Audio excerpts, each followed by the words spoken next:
വിദ്യാർത്ഥികളെ, summative assessment 2025-26 5ാം ക്ലാസ്സിൻ്റെ അടിസ്ഥാന പാഠാവലി ക്വസ്റ്റ്യൻ പേപ്പറും അതിൻ്റെ ആൻസേഴ്സുമാണ് നമ്മൾ ഡിസ്കസ് ചെയ്യുന്നത്. അപ്പോൾ നിങ്ങൾ ആദ്യമായാണ് ഈ ചാനൽ കാണുന്നതെങ്കിൽ ചാനലൊന്ന് സബ്സ്ക്രൈബ് ചെയ്യുന്നേ. ഫസ്റ്റ് പാരഗ്രാഫാണ് തന്നിരിക്കുന്നത്, വായിക്കാം എഴുതാം. നമുക്ക് പാരഗ്രാഫ് വായിച്ച് നോക്കിയാലോ. നോക്കൂ. അശ്വതി കിടക്കുകയായിരുന്നു.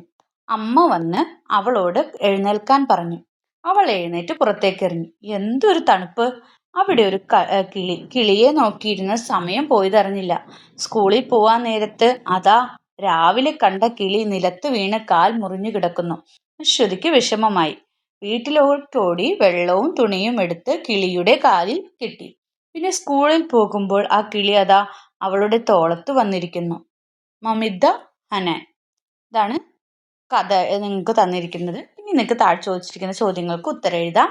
ഒന്നാമത്തെ ക്വസ്റ്റ്യൻ, സമയം പോയതറിഞ്ഞില്ല. അശ്വതിയുടെ സമയം പോയത് എങ്ങനെയാണ്? എങ്ങനെയാണ് പോയത്?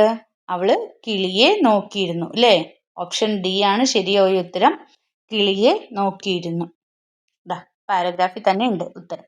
ഇനി രണ്ടാമത്തെ ക്വസ്റ്റ്യൻ, അശ്വതി എഴുന്നേറ്റ് പുറത്തിറങ്ങിയപ്പോൾ ആദ്യം അനുഭവപ്പെട്ടത് എന്ത്? ആദ്യം അനുഭവപ്പെട്ടത് എന്തായിരുന്നു? നല്ലൊരു തണുപ്പ് അല്ലേ? തണുപ്പാണ്. അപ്പം നല്ല തണുപ്പ്. ഓപ്ഷൻ സി ആണ് അതിൻ്റെ ഉത്തരം. നല്ല തണുപ്പ്. ഇനി ബി, കിളി നിലത്ത് വീണ് കാൽ മുറിഞ്ഞപ്പോൾ വെള്ളവും തുണിയും എടുത്ത് കിളിയുടെ കാലിൽ കെട്ടി.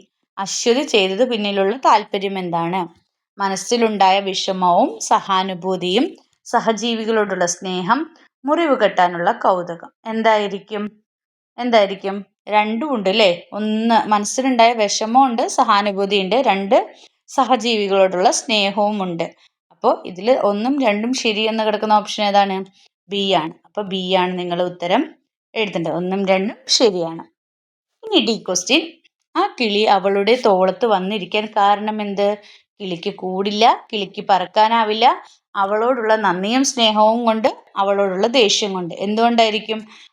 അവൾ കാലിലൊക്കെ മുറിവ് വെച്ച് കെട്ടിയതല്ലേ? അപ്പോൾ അവളോടുള്ള നന്ദിയും സ്നേഹവും കൊണ്ട്. ഈ കഥ നമുക്ക് നൽകുന്ന സന്ദേശം എന്താണ്? എന്ത് സന്ദേശമാണ് നൽകുന്നത്? ആരെയും സഹായിക്കരുതെന്നാണോ? അവരുടെ ക്ഷേമം മാത്രം നോക്കുക എന്നുള്ളതാണോ?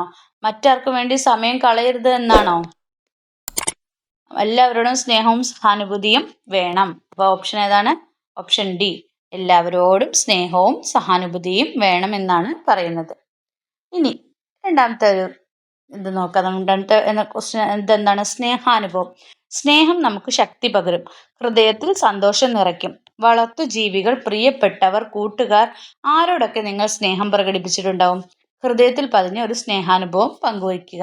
നിങ്ങൾ ഇതുപോലെ ആരെങ്കിലോടും എന്തെങ്കിലും ഒരു സ്നേഹം പ്രകടിപ്പിച്ചിട്ടുള്ള സന്ദർഭമോ കാര്യങ്ങളോ അന്ന് നിങ്ങൾക്കുണ്ടായ ഇതോ നിങ്ങൾക്ക് ഹൃദയത്തിൽ പറഞ്ഞ നിങ്ങൾക്ക് കിട്ടിയ ഒരു സ്നേഹാനുഭവമോ എന്തെങ്കിലും നിങ്ങളോട് എഴുതാനാണ് പറഞ്ഞിരിക്കുന്നത്. ഇനി രണ്ടാമത്തെ ബി ക്വസ്റ്റ്യൻ, കാര്യം മെറിക്ക് അധ്വാനിച്ചേ തീരൂ. കാരണം മെറിയുടെ കൂട്ടുകാരുടെ വിഷമാവസ്ഥ പരിഹരിക്കണം. അപ്പോൾ കാര്യം ഇതാണ്, മെറിക്ക് അധ്വാനിച്ചേ തീരൂ എന്നുള്ളതാണ്. കാരണം മെറിയുടെ കൂട്ടുകാരുടെ വിഷമാവസ്ഥ പരിഹരിക്കണം. ഇത് കാര്യവും കാരണവും ശരിയാണോ തെറ്റാണോ എന്ന് നിങ്ങളോട് ചോദിച്ചിരിക്കുന്നത്. രണ്ടാമത് ബി ആണ്. കാര്യം ശരിയാണ്, കാരണം തെറ്റാണ്. മെറിക്ക് അധ്വാനിച്ചേ മതിയാവൂ എന്നുള്ളത് മെറിയുടെ കൂട്ടുകാരുടെ വിഷമാവസ്ഥ പരിഹരിക്കാനല്ല അല്ലേ? അപ്പോൾ ആ കാരണം തെറ്റാണ്. അപ്പോൾ ഒന്നാമത്തെ കാര്യം മാത്രമേ ശരിയുള്ളൂ, കാരണം തെറ്റാണ്. അപ്പോൾ ബി ആണ് അതിൻ്റെ ഉത്തരം. ഇനി രണ്ടിൻ്റെ സി ക്വസ്റ്റ്യൻ നമുക്ക് നോക്കാം. ആ പന്തലിന്റെ പഴുതുകളിലൂടെ അവിടെയും ഇവിടെയും വന്ന് എത്തിച്ചു നോക്കും. ആരാണ് എത്തിച്ചു നോക്കുന്നത്? വികൃതി പയ്യൻ, ആകാശം, ഊഞ്ഞാൽ, അമ്പിളിയമ്മാവൻ. ആരാണ്? ഡി, അമ്പിളിയമ്മാവനാണ് അല്ലേ? അപ്പോൾ നാലാമത്തേതാണ് ഓപ്ഷൻ ഡി മാത്രമാണ് ശരിയായിട്ടുള്ളൂ. ഡി മാത്രം ശരി. മൂന്നാമത്തെ ക്വസ്റ്റ്യൻ, കുറിപ്പ് എഴുതാനാണ്. അന്ധയായ പെൺകുട്ടിയായിരുന്നു മെറി. അന്ധതയെ അതിജീവിച്ച് ജീവിതത്തോട് പോരാടിയ മെറിയെ നിങ്ങൾക്കറിയാം. അപ്പോൾ പോരായ്മകളെ മറിയാക്കി ജീവിതത്തിൽ ഒതുങ്ങിക്കൂടേണ്ടവരാണോ നമ്മൾ? നിങ്ങളുടെ അഭിപ്രായം എഴുതുക. അപ്പോൾ നിങ്ങളുടെ അഭിപ്രായം കുറിപ്പായിട്ട് ഇതുമായി ബന്ധിപ്പിച്ച് എഴുതാനാണ്. നമുക്ക് എന്തെങ്കിലും പോരായ്മ, നമുക്ക് എന്തെങ്കിലും കുറവുകൾ ഉണ്ടെങ്കിൽ അത് മറിയാക്കി, അയ്യോ എനിക്കിവിടെ ജീവിക്കാൻ കഴിയില്ല, ഞാൻ ഇവിടെയൊന്നും പുറത്തേക്ക് ഇറങ്ങാൻ പാടില്ല, അങ്ങനെ ജീവിതത്തിൽ ഒതുങ്ങിക്കൂടേണ്ടവരാണോ നമ്മൾ? അല്ല. അപ്പോൾ നിങ്ങളുടെ അഭിപ്രായം എന്താണ്? അല്ല എന്ന് തന്നെയായിരിക്കണം അല്ലേ? പോരായ്മകളെ മറിയാക്കി ജീവിതത്തിൽ ഒതുങ്ങിക്കൂടേണ്ടവരല്ല നമ്മൾ. അതിനൊരു ഉദാഹരണമാണ് എന്തെന്ന് പറഞ്ഞാൽ അന്ധയായ പെൺകുട്ടിയായ മിറിയുടെ ജീവിതം തന്നെ. അപ്പൊ അന്ധതയെ അതിജീവിച്ച് ജീവിതത്തോട് പോരാടിയ ആളാണ് ആര്? മിറി. ആ മിറി നിങ്ങൾക്കൊരു ഇൻസ്പിരേഷൻ ആണ് അല്ലേ? അപ്പൊ അങ്ങനെയൊക്കെ പറഞ്ഞ് അതിനെ ഒരു കുറിപ്പായിട്ട് എഴുതുക. ഇതിൽ നിന്ന് തന്നെ കുറെ കാര്യങ്ങൾ നിങ്ങൾക്ക് എഴുതാൻ പറ്റും. പോരായ്മകളെ മറിയാക്കി ജീവിതത്തിൽ ഒതുങ്ങിക്കൂടേണ്ടവരല്ല നമ്മൾ. അതിനൊരു ഉദാഹരണമാണ് അന്ധയായ പെൺകുട്ടിയായ മിറി. തൻ്റെ അന്ധതയെ പോലും അതിജീവിച്ച് ജീവിതത്തോട് പോരാടി നേടിയ ജീവിതത്തെ നേരിട്ടവളാണ് ആരെന്ന് പറയുന്നത്? മിറി എന്ന് പറയുന്നത്. അങ്ങനെയുള്ള രീതിക്ക് അതിൻ്റെ കുറിപ്പ് തയ്യാറാക്കാനാണ് പറഞ്ഞിരിക്കുന്നത്. അല്ലെങ്കിൽ മൂന്നാമത്തെ വിശകലന കുറിപ്പ് തയ്യാറാക്കാനാണ്. വിശകലന കുറിപ്പ്: പൂക്കളെ അവന് ഇഷ്ടമാണ്, രാക്ഷസനെ വെറുപ്പും. മുത്തശ്ശി ഒരു കഥ പറയുന്നു എന്ന പാഠത്തിൽ ഉണ്ണിക്കണ്ണൻ രാക്ഷസനെന്ന് വിളിക്കുന്ന ഒരാളുണ്ടല്ലോ. അയാളുടെ രൂപഭാവങ്ങളും കർക്കശമായ പെരുമാറ്റവും എല്ലാമാണ് അയാളെ അങ്ങനെ വിളിക്കാനും വെറുക്കാനും അവനെ പ്രേരിപ്പിച്ചത്. കുട്ടികളോട് ഇങ്ങനെയൊക്കെയാണ് പെരുമാറേണ്ടത്. ഇത്തരം അനുഭവങ്ങളോട് നിങ്ങൾ എങ്ങനെ പെരുമാറേണ്ടത്? കുട്ടികളോടൊക്കെ എങ്ങനെയാണോ പെരുമാറേണ്ടത്? അല്ല, കുട്ടികളോട് നമ്മൾ സ്നേഹത്തോടെയാണ് പെരുമാറേണ്ടത് അല്ലേ? അപ്പം നമ്മുടെ രൂപങ്ങളും ഭാവങ്ങളും പെരുമാറ്റവും എല്ലാം കുട്ടികളെ സ്വാധീനിക്കും. അപ്പോൾ അവർ വെറുപ്പ് ഒഴിവാക്കാന്നുള്ള രീതിയിൽ നമ്മൾ പെരുമാറാനോ സംസാരിക്കാനോ പാടുള്ളതല്ല. അപ്പോൾ ഇത്തരം സന്ദർഭങ്ങളിൽ നിങ്ങൾ എങ്ങനെയായിരിക്കും അവർ പ്രതികരിക്കുക? അപ്പോൾ അതിന് ആ പാഠഭാഗം വിശകലനം ചെയ്ത് കുറിപ്പ് തയ്യാറാക്കാനാണ് പറഞ്ഞിരിക്കുന്നത്. നാലാമത്തെ ക്വസ്റ്റ്യൻ വാഗ്മയ ചിത്രമാണ്. തെരുവോരത്തിരുന്ന് ഷൂ വൃത്തിയാക്കി കൊടുക്കുകയായിരുന്നു അവളപ്പോൾ. അവളുടെ മുന്നിൽ ഷൂ പോളിഷ് ചെയ്യാനായി നിൽക്കുന്നവരുടെ വലിയ നിര.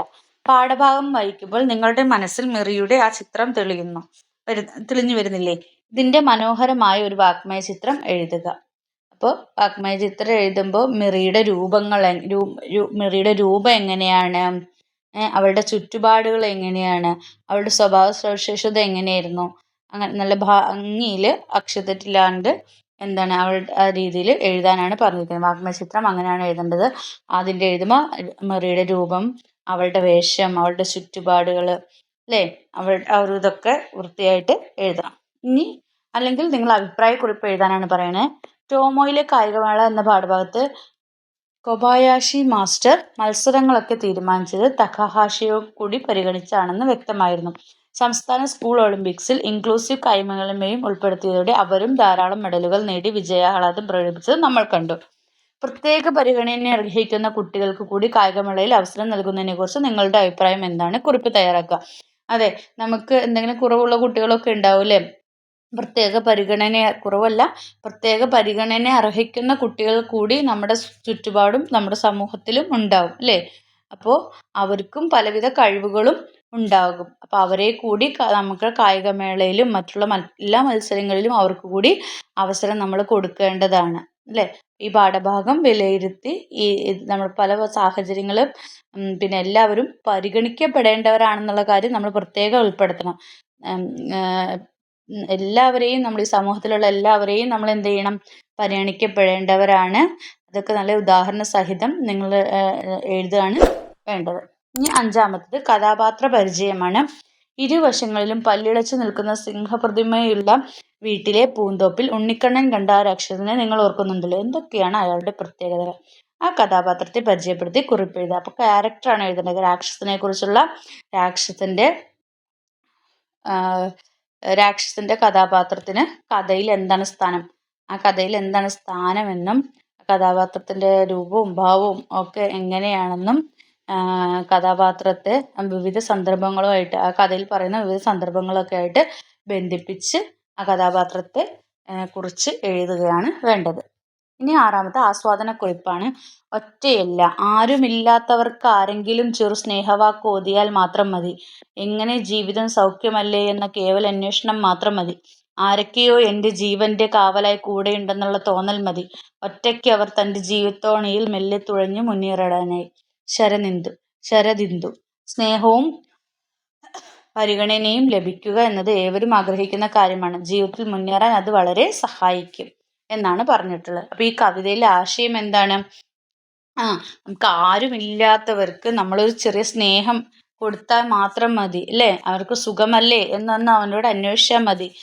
അപ്പോൾ അവർക്ക് തോന്നും എന്താണ് ആരൊക്കെ എൻ്റെ ജീവൻ്റെ കാവലായിട്ട് നമ്മുടെ കൂടെ ഉണ്ടെന്നുള്ള ഒരു തോന്നൽ അവർക്കുണ്ട്. അപ്പോൾ ഒറ്റയ്ക്ക് അവർ ജീവിതത്തിൽ ഒറ്റയ്ക്കായവർ മെല്ലെ തൊഴിഞ്ഞാണെങ്കിലും അവർ എന്ത് ചെയ്യും, മുന്നേറും. അപ്പോൾ ആരെങ്കിലും നമ്മളെ ഒരു പരിഗണനയും ഒരു സ്നേഹവും നമ്മുടെ ഒരു സുഖമല്ലേ, ഒരു പുഞ്ചിരി അവരോടുള്ളതൊക്കെ അവർക്ക് മുന്നേറാനായിട്ട് നമുക്ക് കൊടുക്കാൻ പറ്റുന്ന ഒരു ശക്തിയാണത്. അപ്പോൾ സ്നേഹവും പരിഗണനയും ലഭിക്കുക എന്നത് എല്ലാവരും ആഗ്രഹിക്കുന്ന കാര്യമാണ്. അപ്പോൾ അതാണ് ഈ കവിതയിൽ പറയുന്നത്. വളരെ നല്ലൊരു കവിതയായിട്ടാണ് അല്ലേ. അപ്പോൾ അങ്ങനെയുള്ളൊരു കഥാപാത്രമായിരുന്നു അല്ലേ നമ്മളിവിടെയും പറഞ്ഞിരുന്നു അല്ലേ.